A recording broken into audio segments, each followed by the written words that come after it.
Voyons maintenant les étapes du protocole d'intervention.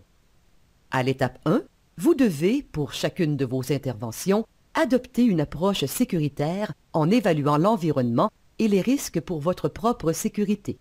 Appliquez également les principes de protection universelle.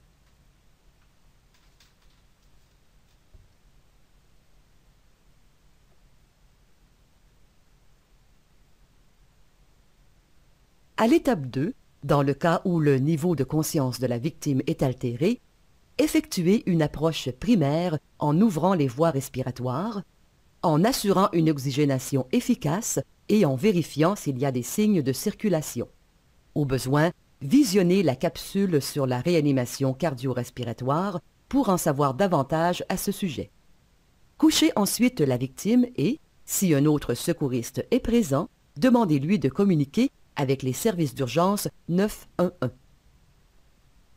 À la troisième étape, vérifiez si la victime est connue pour faire des réactions anaphylactiques.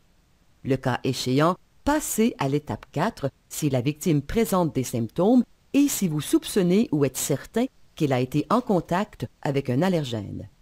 Si la victime n'est pas connue pour faire des réactions anaphylactiques, vous pouvez passer à l'étape 4 dans la mesure où ces deux conditions sont présentes. Retenez toutefois que lors d'une réaction allergique sévère, il n'existe aucun critère d'exclusion concernant l'épinéphrine.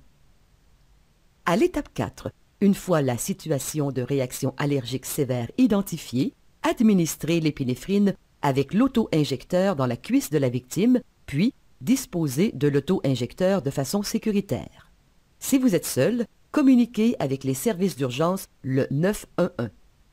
Administrez une deuxième dose d'épinéphrine si la victime présente encore les critères d'inclusion 15 minutes après la première dose.